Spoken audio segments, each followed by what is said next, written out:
Hello, Mzansi. You're listening to Farmers Inside Track, proudly brought to you by Food for Mzansi. Officially, this is the world's best podcast for 2024, as awarded by WAN EFRA, the global organization for the world's press. I'm your host, Patricia Tembo. Welcome to episode 457. Today, we're discussing quite an interesting topic.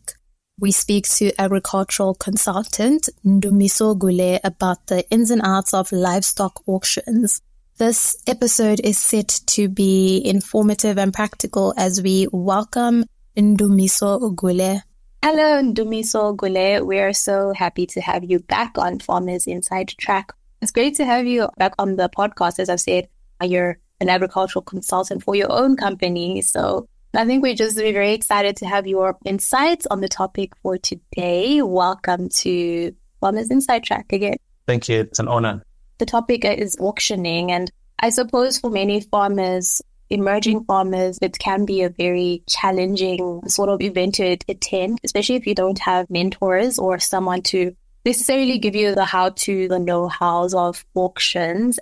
The livestock auctioning is regulated by several laws in South Africa. Which laws should a farmer attending an auction be most familiar with from your experience? Is the law of animal identification. First, you need to prove that the animal that you're bringing to the sale or to the auction is yours. And this is done by branding. Each and every animal sold at the sale yard needs to have a brand which correlates or traces back to the owner is. So that's part of animal identification. And also, just as an added benefit, the animal must be clear of any physical symptoms of any sicknesses. And the most feared disease at the moment is the foot and mouth. All animals that needs to come to sale needs to be at eye level to be inspected and must appear and must be healthy. What would your advice be to a farmer, like in preparing financially for attending an auction? What do they have to have in place in terms of that? If they are preparing to attend an auction to buy animals, obviously we need to have money in the account. If one does not have their own capital in account to spend to buy animals, they need to get a loan. But before they get a loan, they need to have good financial status or good assets that the bank can hold for recovery should he fail or she fail to pay the loan back. Now, going to a sale to buy animals can be, you're buying animals that you're going to put in a feedlot, fatten and sell. So that means that the money that you spend there, you're going to get it back and its profits in about 5 months' time. So that's a short term. Or are you buying animals that you're going to also perhaps just feed for 60, 90 days and trade them for traditional slaughters? So that's a quicker return.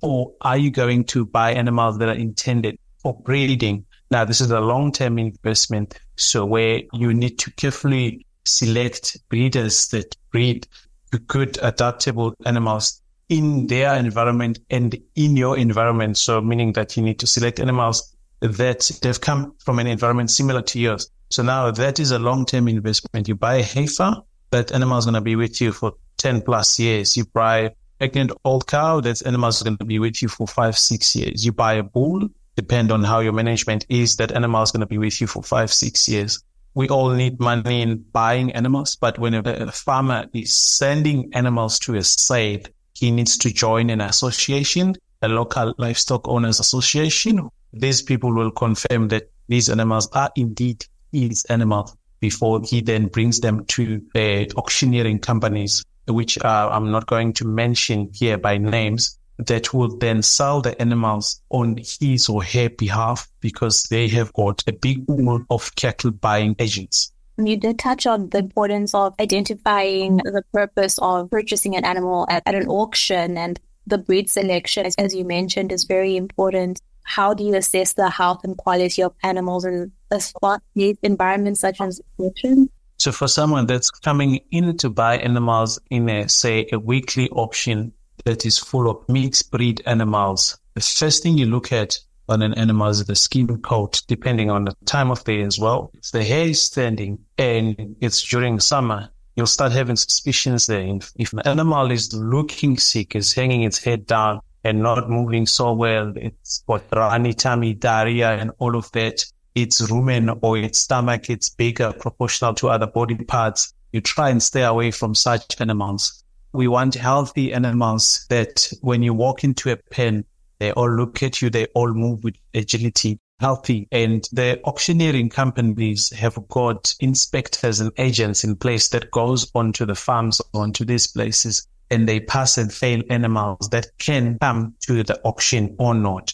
That's where we have a bit of a challenge with the emerging guys or communal guys, is that they don't follow a health dosing program, deeping program, even though they might already have not so good genetics in terms of the quality of the animal, but also the management and the things that needs to be done on the animal. The mindset is not here today to say, I need to spend money towards the vaccine to vaccinate this animal. I need to spend money towards a production leak or a winter leak or a summer leak as a supplement to this animal so that it can look better, and or to spend money on looking after the mother during the time when she's pregnant so that when she calves down, the calf is healthy, it grows well, it's well developed, the lungs are good. So lung development, rib cage and all of this. So this animal, when it grows up, it will grow at the rate that it is expected to perform better in the feedlot. We still have that challenge in the emerging sector. We know that with the emerging sector, it's just the continuous challenge in terms of complying and adhering to the vaccination programs. Are there not any laws or requirements before, I guess in this case, the seller, like, do they not have to present the certification of the vaccinations before attending an auction? Is it not something that's regulated? It is in a way, but it's well spoken about, it's well known, but it's not always practiced, you see. If a farmer brings his animals, he doesn't get always asked for a vaccination card or something like that. Now, there are different levels of auctions. There's an annual production sale, a breeder sale, where top quality animals are available. Each and every animal there got its own separate documents. It's CA tested, contagious abortion tested, TB, PIG, and all of that is passed to be fertile and all of that. So in that one, you get every single animal, you get documentation. Then you get the weekly auctions where masses and masses of animals come in, including emerging guys, communal guys. There we don't ask documents about animals and all of that. It is then mainly at the buyer's risk, like a feedlotter's risk. When he decides to buy animals, what they do is they vaccinate everything that comes in, including animals that were previously vaccinated on their farms. But for the safety, you can have 10 animals vaccinated and 2 animals not so vaccinated. It's better to vaccinate the whole lot so that you know you've covered your basics and move on. So if I try to answer you there, it's the different levels of auctions. They require different documentations. It is a good question. It would be a good thing to put into practice, but it's not always practical. I've never been to a livestock auction myself, so I'm curious to know, and I'm sure our listeners as well, like, is there an etiquette to the bidding of an auction? Can you talk us through that and how it is conducted? On the bidding of an animal, it also varies. If I go to a production sale where there's breeding stock, so let's start with the bull. The bull walks into the ring. It now costs a farmer about 25,000 rands, 28,000 rands to raise a bull from a calf, being a calf, into a 3-year-old that can be sold for breeding. That's what it costs them. So if you listen to the auctioneering at the moment, when a seller, the breeder, talks to the auctioneering company, they say, I'm not going to sell for under 30,000 rands. The farmer knows that's where he breaks even. So any bull that comes in people don't buy for less than 30,000, he doesn't sell. So the bidding starts at 30,000. And now depending on the quality of this bull, of this animal, then the price is going to go up by 2,000, 3,000, 2,000 until it gets to 50,000 with the bidding. Then he goes up by 55,000, 60,000, 65,000 until he gets to 100,000. Then when he gets to 100,000, he goes up to margins of 110,000, 120,000, 150,000, like that. So now how far the bull goes in terms of price depends on how many people wants it. And that's why you get bulls that get sold, like the recent bull, the Boran bull that got sold for 8 million, is because there were just 2 or more than 2 people that wanted the bull and they were not willing to back down. Then you get the normal weekly sales where people buy slaughter cattle, where people buy feeder cattle. So buying weaners, young animals to put in the feedlot and feed, or buying thin cows to fatten and sell.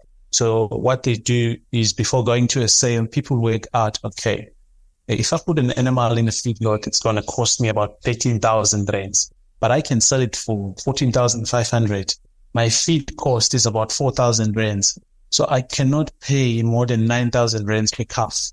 That's what gives them debt. And then when they bid, when they get to 9,000 rands, other guys will give up. But the bigger guys that feed more animals can still push a bit, because even though they might be making a profit margin of, say, 1,500 per animal, they can still afford to spend 1,000 extra animal, and instead of making a profit margin of 1,500, make a profit margin of $500 over 10,000 cattle, over 30,000 cattle, over 100,000 cattle. Versus a small guy that, maybe is feeding 100. So he can't really compromise on that profit margin. What are some of the red flags that you have identified or someone can identify at an auction? Or maybe you can touch on mistakes that you have seen at an auction. When you're buying breeding stock, you must know the parentage of that animal. If you're buying a bull, you must have the date that tells you a history about his mother. So the rule of the cow is the cow must calve every year. That's the rule. And when I buy a bull, I must buy a bull that has come from a mother that has been giving calves every year.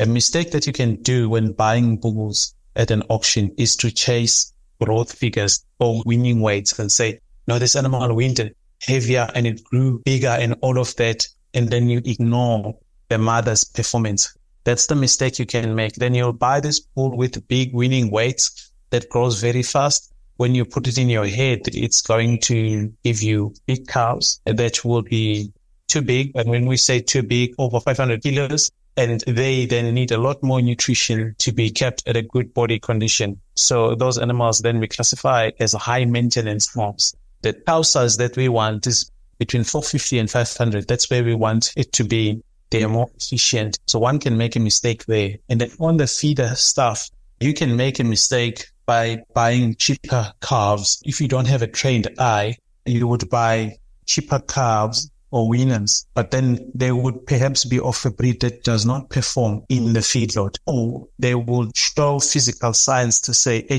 health-wise, we are not so healthy. So therefore, irrespective of whatever breed we are not going to perform in the feedlot and make you that money back or convert feed that you're going to put in front of them in order for you to make profit. Yeah.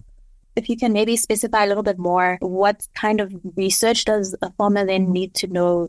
You've mentioned feed conversion ratio is just as well as traits as, the heifer. And we spoke earlier about disease and vaccinations and the genetics of a cow as well. But yeah, what else can a farmer do research on to be well prepared in selection? The best way and the easiest way is if you want to be a feedlotter, you want to feed cattle, go visit a successful cattle feeder, a feedlotting company, a big company that has shown progress over the years. Ask people who is successful in feedlotting.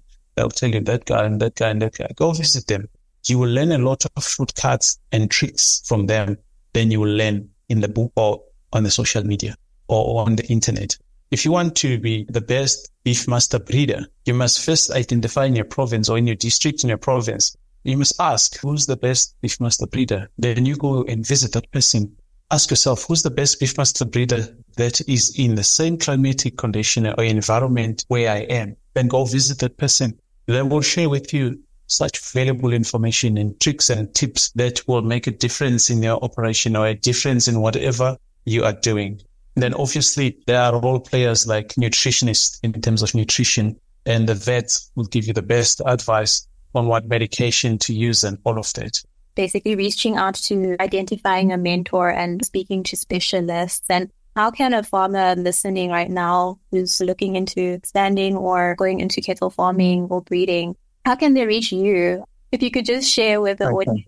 They can reach me now on my cell phone on 073-6741-559. I'm available on WhatsApp as well. I'm also on Facebook as Ndumiso Gule and on Instagram as Ndumiso Gule. We offer consultation services, and what's nice about us is that we come in and look at your operation purely in a business sense. We've got no personal attachments to whatever you're doing, and all we intend to do is to help you improve your profit margins. Thank you so much to agricultural consultant Ndumiso Gule. For more information on this topic, please visit www.fruitformzansi.co.za.